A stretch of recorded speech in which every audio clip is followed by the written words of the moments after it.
about Friday night first, get the 2-1 win. How nice was it to get your first home victory of the season and get that first one out of the way and get off and running here? Yeah, it was nice. You know what? It was our first game at the Barrie Event Center with this new group, new coaches, and everything else.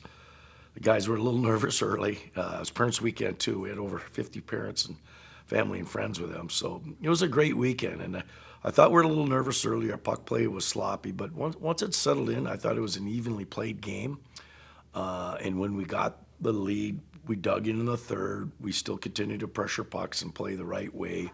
And I thought if we were to pick a person that played very well, I thought Ryan Willett was really good for us in net.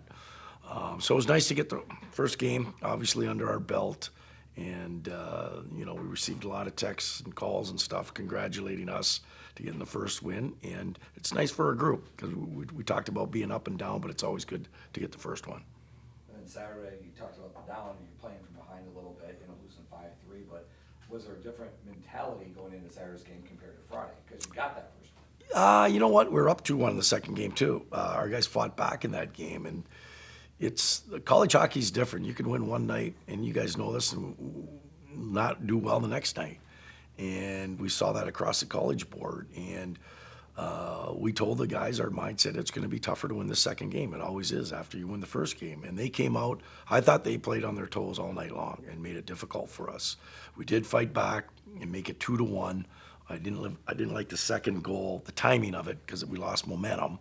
And then, you know what, when you're chasing the game like we did, and we were sloppy with our passing, and we gave up a lot of shots because of all the turnovers, that takes a lot of energy out of your game, and we really couldn't get anything going offensively, even though we scored 3.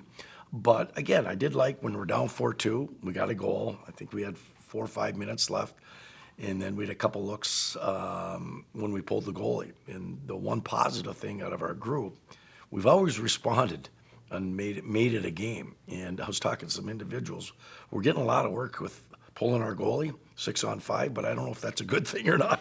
But you know what? Our guys continue to build and continue to get better in the areas that we need to, but we still got to be consistent in our game. Once you get consistent in the game, our game plan, you won't see the ups and downs that you see with this young group.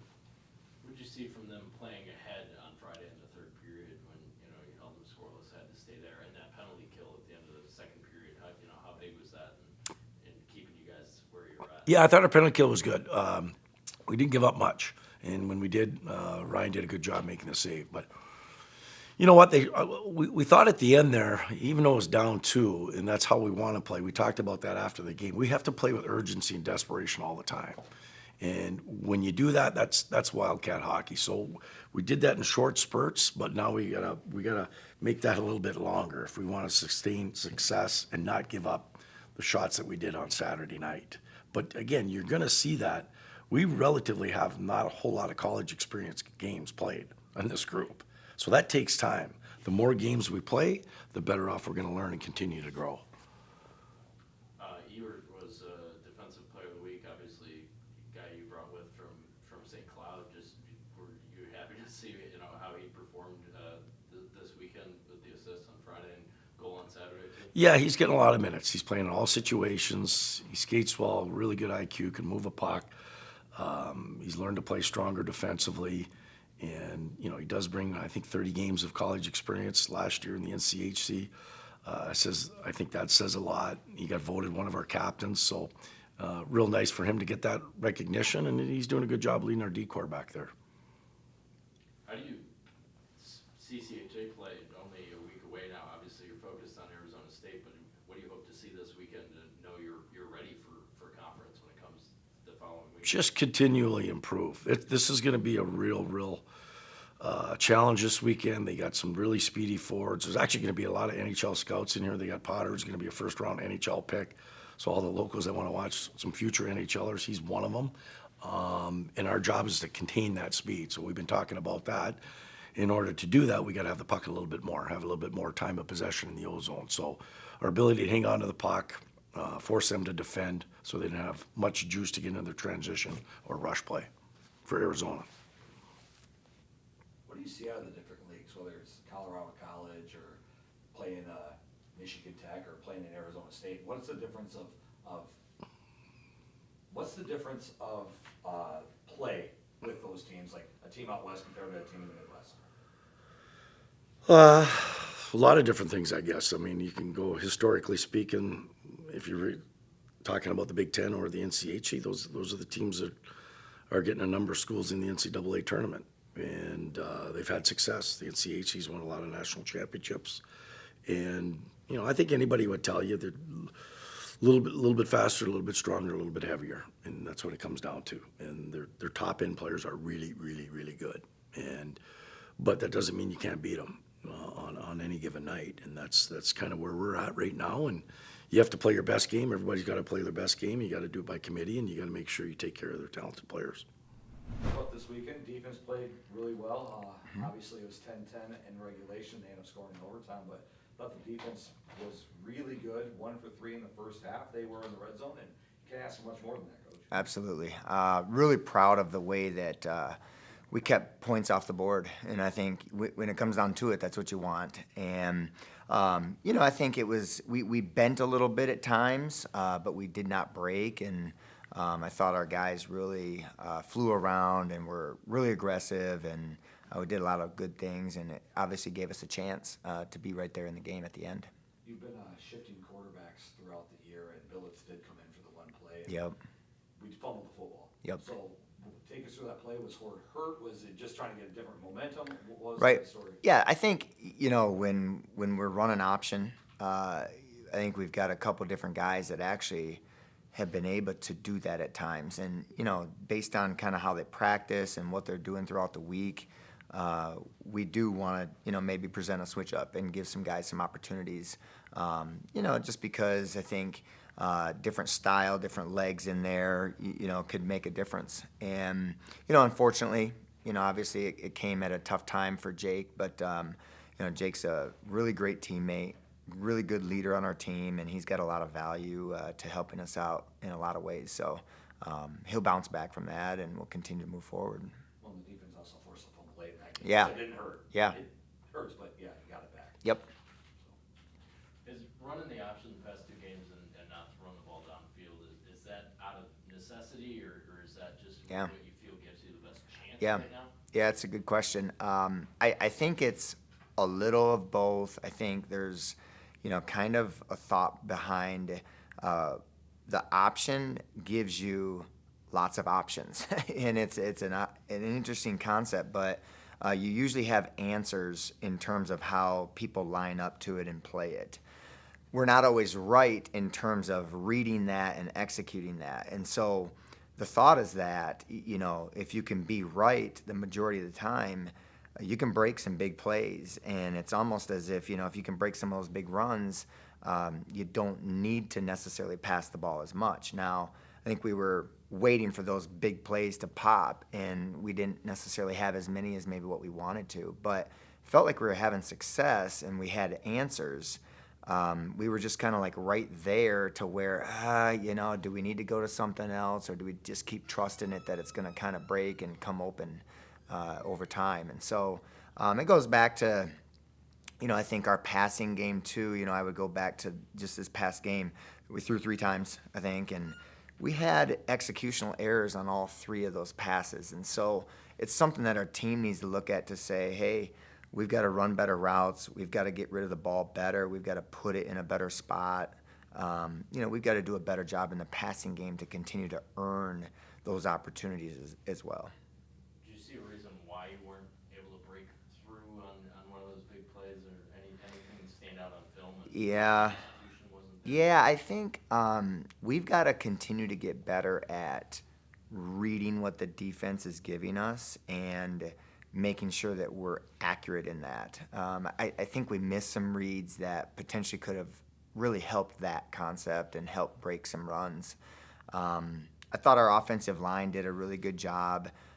We had an injury that we, put Tommy Kellen in at right tackle, and I thought he did a really good job for coming in and not having much experience. And I thought the O-line just in general did a good job of getting more push again. And we were just kind of like right there, maybe a little bit better angle here and there. And just I think our reads just need to be better And that comes from just more of the quarterback position has got to execute that.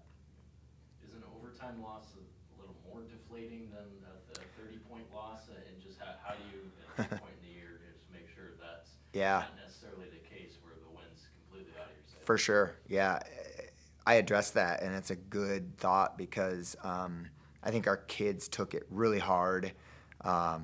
So close, right there, and yet I tried to go back to, man, there's so many positive things, and look how much closer we are to being able to taste victory and be right there at the in the game at the end. And so, I really tried to make sure that I brought their mental, emotional disappointment back around again. And we had a good team meeting last night. I thought they responded well in practice, and I told them, we are getting better. We really are getting better every week here, and we've got to trust it. We got to stay energized for that. And going into a week where you just lose an overtime game does not justify that we let down or give less energy or less focus to trying to get better. And so I really think we got a great chance this week to even be a better football team on Saturday, and that's what I expect out of them.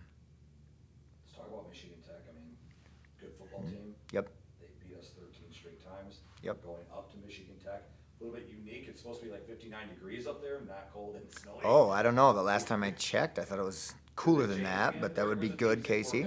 What do you see? What do you see with Michigan Tech? Because Yeah. obviously, good Yeah. football team, and they're coached really well too. Yeah, they are. They're coming off. Sure. Against Ferris. No, I mean, I think they play maybe more.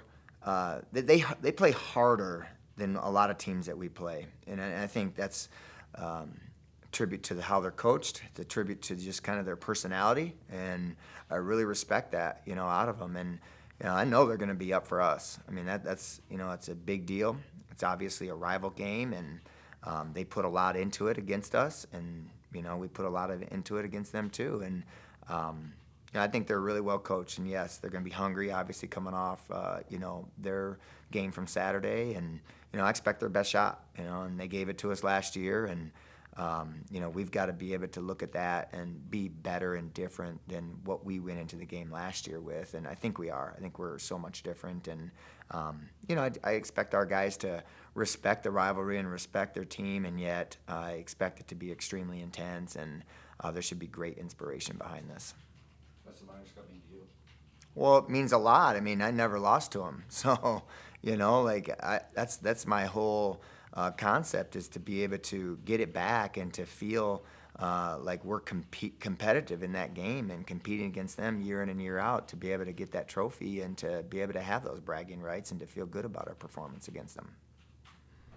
Speaking of volleyball down there in Hammond, Indiana, and what did you learn about your conference before we talk about your team? But what did you learn about the conference, as they also had success down there this week? Yeah, the event, the crossover, is a special event. It's the largest single-site college volleyball tournament in the country, regardless of division. So just to be a part of that is something special. But there are a lot of implications for the national tournament when you go down there, right? You're not competing against your own conference.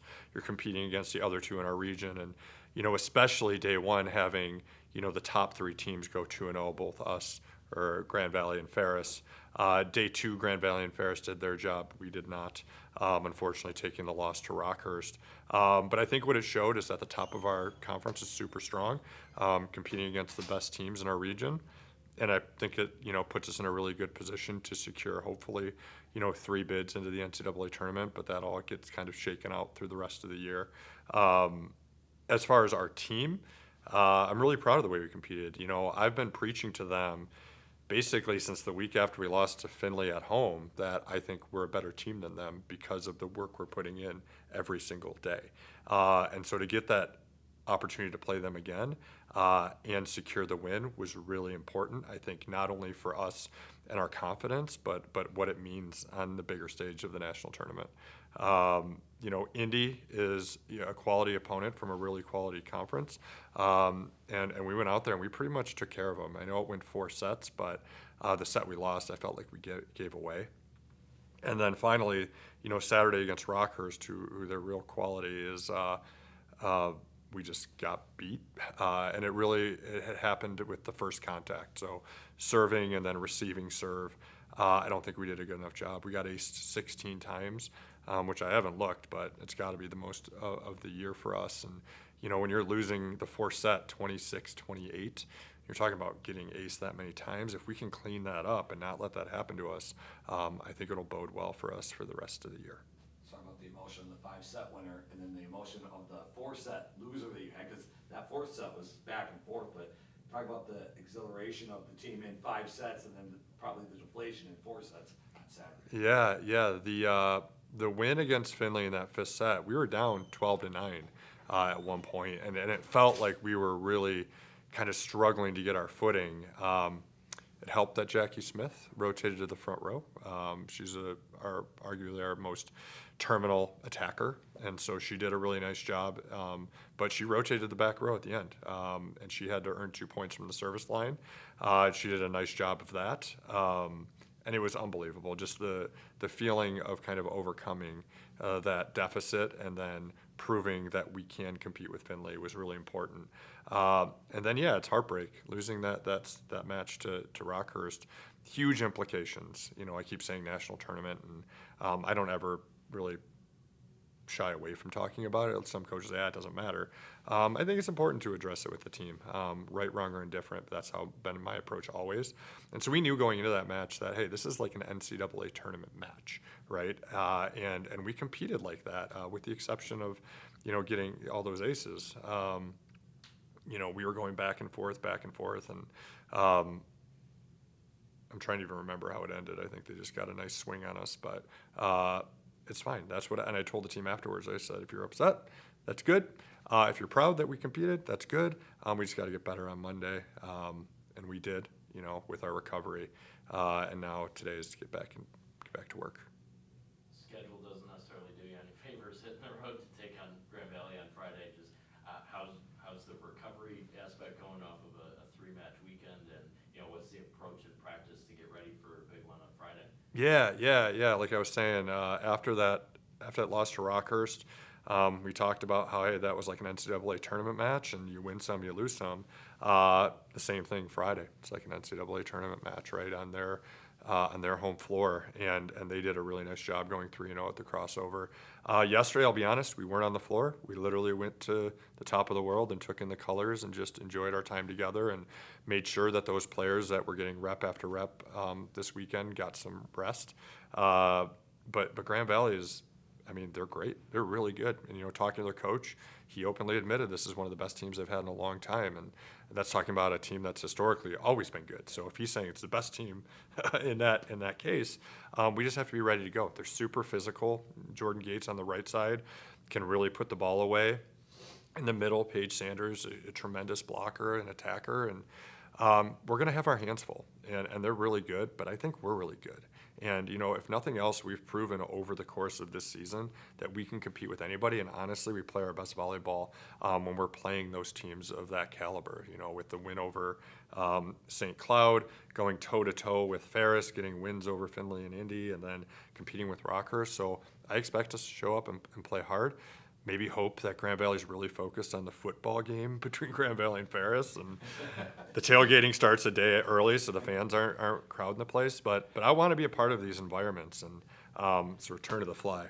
It's back. I can't stop thinking about it. But I want to be a part of those things and these types of matches. We don't want to be a team that rolls up, destroys a team, and goes away. We want to go into a match saying, hey, this is a team that could compete at the national level. We have an opportunity to beat them on their home floor. Let's do it. Go out there and play hard. The biggest thing we have to avoid is worrying about the, ramifications of winning or losing or success or failure, and just focus on, hey, what do we have to do to find ourselves in a position to be successful? And so that's what we're going to do this week is, tighten up our passing, tighten up our serving, work on adding some wrinkles to our offense to give them that they maybe aren't expecting. But knowing that once we walk in that gym and put our feet inside the lines, that we can compete with anybody. You just brought up a good point. And we talk about football in terms of expanding the playbook as the year goes along. Is that easy to do in volleyball? Do you save some things that for certain teams when you get to a certain point of the year? Yeah, there are certain elements of an opponent's defense that lend themselves to you running a specific, set in offense, right? Like your middle hitters, right? A lot of times, middles have a tendency to just snap back to the middle of the court. And so if you run away from the middle, draw this out, but your setter's here, and let's say this phone is, where the middle typically comes on what we call an A. If they're constantly checking back into the middle, we'll tell our middles to run something we call a J or a B, which is kind of away. So it forces that middle blocker to either recognize it or be left with no block, right? Or, you have certain teams that will, shade towards the outside hitter, like against Jackie. So when Jackie's front row, you'll see that middle start to shade that way. So you either set, if your right side is in, whether it's, Rain Thompson or Helen Byring right now, you set it towards them. Or when Kaylee Barledge is right back, you set it to her away from that middle blocker. But ultimately, at the end of the day, you start to play the match, and you give the ball, you spread it out as much as you can, and then you learn as you go. Okay, Jackie's playing really well. Let's get her the ball. Or, hey, they're shutting down Jackie by doing this. We got to make sure Kenzie and Megan are getting the ball. And you want to move it towards the setter or even behind the setter with those people. And so we have kind of the offense and the options available all the time.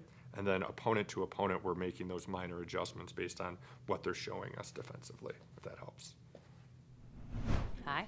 Your evaluation of the weekend and where you guys are at. Yeah, we're rankings came out and they ranked our men and our women 10th in the country. So we're pretty excited about that. But now you have to put it to proof is in the pudding. We have 2 teams coming in that are very good. Grand Valley's ranked ahead of us, and it's always a showdown when they come up here. We usually do pretty good against them when it's in our pool, a little home pool advantage, but they look pretty good this year, so it's gonna be fun. And Saginaw is they have a really good distance guy this year, and they've been doing well in diving, and I think they will have their men's team. I think will give us a good push. They also have a good distance girl who should do pretty well, but I'm pretty excited for our women. They seem pretty healthy, and they're pretty amped up. I don't have to say anything. The seniors have got them ready to go. So I just need a few more men to get cleared to participate, and it should be a good weekend. But the ranking and having Yeah. Grand Valley in here, I mean, I imagine that gets everyone kind of fired up as Yeah. you get back in the pool. Are you seeing that this week? I am. Yeah, they are definitely getting fired up for the weekend and want to get back, and they're all doing the right things, and so we just have to but for us, a lot of times our dual meet season isn't dependent on our national rank or our national placing and stuff. So sometimes we have to make that hard decision of we're going to hold you out so you can go to the Calvin Invite and get us nationally qualified relays or whatever we might do. So sometimes it's that hard decision. I don't want to have somebody compete and then them be out for a month. Like that's not worth it, because we have a very long season. Conference is in February and nationals is in March, and so you got to put the big picture in there. Yeah. What Yeah. area are you really hoping to see growth this weekend, or Yeah.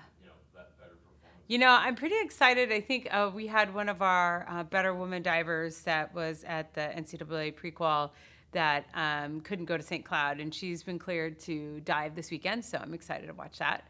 And I'm more excited about our relays, like really putting it together, getting in our home pool. They dive in our pool all the time. It's a little better than St. Cloud's pool, so I'm excited to see how those guys transition, and they've been really working their relay takeoffs, and I think we can dial it in. So, yeah, should be great.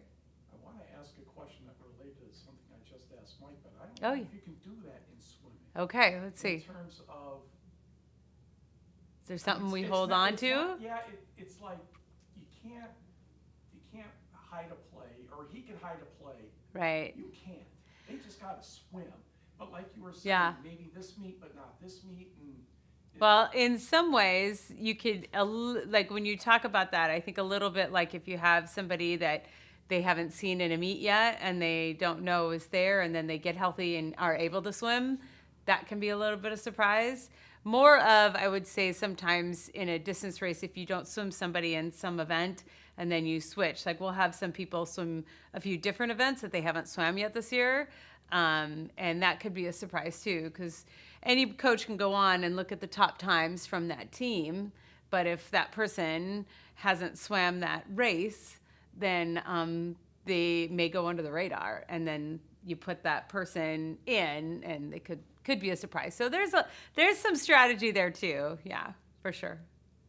Not quite as much on the plays, but you can also focus, depending on the team that you're swimming, you can also focus on, like we say, stacking a medley relay versus stacking the freestyle relay. That's always kind of hey, are they gonna swim that person in 3 individuals and 1 relay, or are they gonna be in both relays? So kind of as you go, you're kind of watching their, maybe some of their star swimmers, and be like, okay, they can only do 4 races. They've done 3. Okay, so they don't have them for the relay. So now we have a shot. So you're kind of watching that as you go too. Right, Coach, a Bay invite, for first place for, women, and just how pleased were you with that performance showing up there? Yeah, I mean, that was good. We left the top group, the conference team, out of that one, just resting up for the one coming up. So that was the next group down. So it was solid performance for sure, which shows kind of we have a good amount of depth and some good young kids coming up. So yeah, definitely happy with how that ended up. Yeah, how beneficial is it for the top line runners and stuff to have that depth and pushing them every day in practice and stuff? Yeah, I mean, really nice, and that's what we talk about, is that to have the whole team and everybody's important, and that keeps pushing the top group up, and then the younger ones are developing and getting that opportunity to still race up until right towards the end of the season. But yeah, it's competitive for that top 12, because we can only run 12 at conference, so tough to leave everybody out, but give them a chance to race. But yeah, that makes it competitive within the team to push each other and try to get into that top 12 to be able to race. And if not this year, hopefully next year, as they realize they have to keep putting the training in and keep developing and see what they can do to get to that top group. Was Tech's attitude kind of similar to yours? Yeah, they did the same thing, and they actually only had 4 runners run at this one, so I think they have a smaller group than we do right now. But same thing. They rested their top group, and we ran Lola because she had kind of been she'll run at conference, but she missed the Lewis one because she's just been a little bit fatigued, so we kept her out, and now she's feeling better. So want to get a race in her before the conference championships. But Tech was doing the same thing, because I think there was one or 2 that they ran that they may be running at conference. How is preparation going for the GLIACs, and do you have those 12 set, or are you guys getting there, and what do you need to see from now until Saturday to feel good heading into the conference? Yeah, it's going really well. Today we're having kind of one last harder workout today, a little bit cut back from what we've done, but yeah, we have the 12. We actually are bringing 2 others as alternates, because you can, right up until that, actually the morning out, 45 minutes, you can substitute. But it's also, I always feel the 2 extra alternates, a good opportunity for them to be there and just see the conference championships and experience the whole thing. But yeah, so the 12 are pretty much set, and it's looking good. We are missing, Maddie is not running, so she'll get a medical hardship waiver. She's got the knee thing still is bad. So, but we have a lot of depth. I think, even with Maddie, of course, we would be a lot stronger, but without her, it's going to be a tight race, from 3rd, 4th, 5th, 6th, right in there. Grand Valley, of course, is strong, and then Wayne State has like 3 seniors that are pretty fast. But then it's Saginaw, Ferris, us, and let's see, Davenport, I guess, that are the next group down. So, Parkside, not Davenport. So it'll be a tight race, and our next group, below not having Maddie, but our next 6 are pretty strong. So they've switched spots kind of throughout the season, which is kind of a good thing. Shows that they're all pretty strong, and any of them could.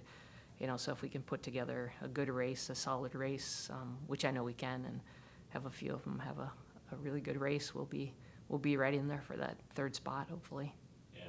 What do you as a coach tell your, runners that maybe haven't been to one of these meets before? You've been through it, how do you, verbally, help get them prepared? Yeah, I mean, we just kind of talk about doing what we've done all season and running with each other, pushing each other, because they kind of have similar groups that they've been training with all summer. So, I mean, all summer, all fall, that they're used to training with, and we go into the race and really work together and push each other and do what we've been doing. And also, we're when we're out there in the race, watching for those other teams and working together to get past those other teams, because it's gonna, it comes down to the 4th, 5th, 6th, 7th runners. But just telling them, just like to have that positive attitude like we've had all season, and do what we've done, and have the best race you can on that day. And if we do that, we'll be right in there. How often do you make a last minute change? Rarely, yeah. We've done it. I've done it twice in my entire career. With Sten, it was twice with Sten, and that was one we had somebody that actually had mono, and we were gonna, she was gonna race, but then ended up, because she was one of our top runners, hoping to make it, but we pulled her out. So yeah, not very often. We pretty much have it set of who's gonna run, but twisted ankle, you just never know what can happen. That one must have felt. Yeah, sure did. Just how good was it for, pretty much everything come together? Yeah. 2-0, final regular Right. season game here in Marquette. How'd that feel as a coach? Yeah, it felt great. It was a relief, to be fair. I was actually coaching during the moment when Tommaso scored his first goal, so I just saw it hit the back of the net, and that relief was huge. But for everybody, I think it was a really successful day on multiple levels. Obviously, we need the points for the current situation that we're in, but from a perspective for the whole day for the program, it was just a really huge step forward for us. I mean, the amount of people we had at our senior brunch, and just the atmosphere that we have as a program, I think was a great way to sort of end the regular season and show the young players that we have, and the recruits, and everybody that's involved with our program, like, hey, this is what it is to be part of the men's soccer program here. This is who we are, and that's the taste that we're going to leave everybody for a year. I think it's a really successful day. So fantastic performance from all the seniors. They were great. Logan was amazing. So was Tommaso. Obviously Kyle as well, we know he's got talent. Just trying to get him on the field as much as we can through his injuries, but he's starting to look sharp as well. So it was a great day. Good response from a tough set of games. But again, over the last 4 games, I mean, the Saginaw's one of the top teams in the country. They're probably going to win the league, I think. They're in first place now. Played him for 180 minutes straight, and I really didn't have an issue with how he played at all. It was moments, again, that are defining our season. So guys are playing well. We're getting healthy. We have a week to recover for Roosevelt, so it's a good place to be right now. Yeah. What did that show you between Friday and Sunday, how they were down on Yeah. the way that Yeah. game went? Because I'm sure that was frustrating. For sure. On top of playing pretty well. Yeah. And the response on Sunday Yeah. had to again make you happy. It did, and I think, again, these are the signposts that tell us that our young guys are really learning at a really rapid pace. Because in teams previously, we probably would have folded in that moment, and we didn't. And I think it shows the leadership from Tommaso, but it shows the young guys learning their tough lessons that they're having to deal with over the last few weeks, and turning it into a huge win where we needed it. So it's fantastic. It's something that doesn't surprise me, to be honest, because I work with these guys every day, and their performance, their level, the second goal, that's in the wheelhouse. It's just we need it more consistently, and we need to make sure that we can rely on that versus, hey, our guys up for it every single day. And I think they're proving that they can do that consistently. So we just need to do that for the rest of the season, and we'll be in a good position. On top of all that, you've seen your captain Yeah. having a day like that, his final game Yeah. in Marquette. Yeah. Just, how cool was that? Oh, it's so cool for Tommaso, just because, again, the injury, the path he's on, but you need big players to step up in big games, and to do that on a senior day. I mean, that's the feeling you want a guy like that leaving Marquette with, saying, hey, this is how I was treated on my senior day, and look what we did. So, it was great for Tom. Everybody's proud of him. Got player of the week, offensive player of the week as well. So I think it's well deserved, and just gives him a little bit more confidence going forward. And we need him scoring goals. I mean, if he's scoring goals and freeing up other guys to get openings, then everybody's going to be in a good position. And I think I told Keegan after the game, it also unlocks more of the tools that we have off the bench if we're not chasing games. So for him to go get a goal or two in the first 15 minutes, it really unleashes our full potential. When we have to chase from behind, it's a little bit different, and I think that's the message going forward as well. So. How do you parlay this Yeah. into, a good stretch where you guys Yeah. and keep grabbing points that are out there? Yeah, I think for us this week is really strategic because we just have the one game on Sunday. So it's rest, it's recovery for guys that have played a lot of minutes. Quentin Van Roy is a freshman for us. He's our leading minute guy. He's played just about every minute. Ale Shilanga as well. But it just shows that these guys have really put in some minutes over the last couple of months. So we'll rest, recover, look at the tape, and just keep doing what we're doing. I don't think we change anything. I think we just get healthy and keep the vibes going and see what happens on Friday in the league, and that will kind of determine what we need to do on Sunday. But the reality is we got to win games. So it doesn't matter what happens on other teams or whatnot. We're here on Friday. We get to support the girls, which is fantastic. We get to be out there for the women's game, and then we'll head down on Saturday and hopefully get a big road win. Keegan and I would already be giggling about the fact the guys are gonna watch the girls again. Oh, they're a hoot. Oh, they're good. They are fun. Yeah, they're funny. And they actually showed up to the Marquette high school playoff game on Saturday as well, did the same thing. So, yeah, they enjoy that part, I think. So. Your evaluation of the weekend, obviously the split, but, highs and lows again, how do you assess, what you saw out there? Yeah, I mean, kind of exactly how you said it, you know what I mean?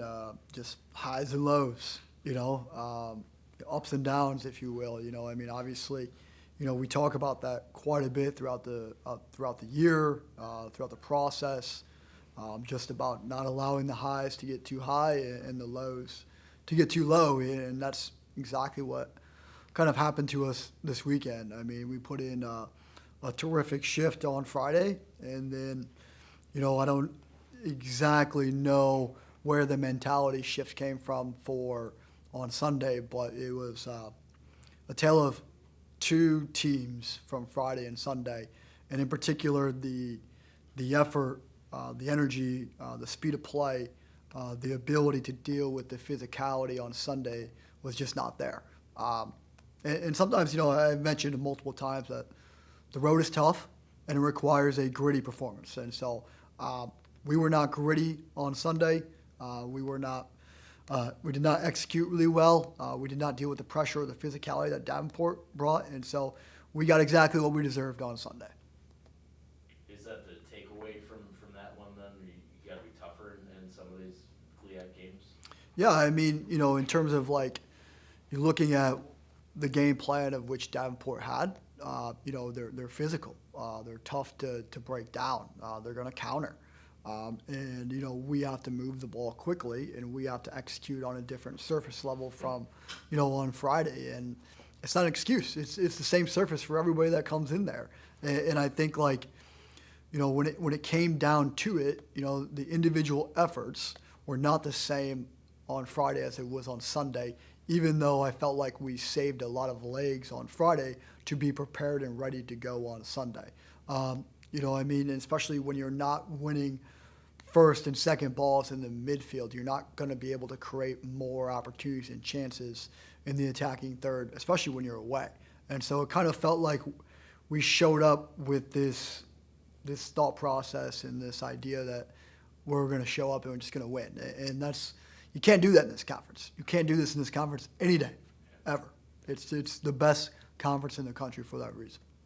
We talked about Justina a couple weeks ago, but she goes out there again on Friday and is now leading the conference and, goals, assists, what have you. She just continues to impress, and she fits really well, I imagine, with what you guys want to do. Just talk about how she has fit in and really grown with your team this year. Yeah, I mean, she does a very good job when her movement is dynamic off the ball. When she's able to do the work off the ball, she puts herself into really good situations. And again, it's no surprise that on Sunday she was heavily marked, and she was very much shadowed the entire time. And when that happens, it's going to require even a greater effort from herself and probably just the remainder of the year to provide that separation from defenders, and that's going to come down to the amount of work that she's going to have to do off the ball, both Friday and Sunday. Friday was a really special day for it. It was terrific to see the quality of goals and the chances and the confidence really build in her. And I think she would. I mentioned this on Friday too, and I think she'd be the first one to tell you that her teammates really do a great job at setting her up for success. And so you could argue that Molly's numbers are down this year, right? But I mean, she is being terrific for us and being able to do a lot of the off the ball type of movement, get into good spaces and create opportunities for Justina. And that's really important that we have that kind of balance in our attack. And now, again, flip side on Sunday, we didn't have that because we didn't have enough individual efforts from everybody within the starting 11, and then even more so. Yeah, I just get puzzled sometimes how it goes. Me too. It's like volleyball, the momentum just changes for reasons you can't figure out.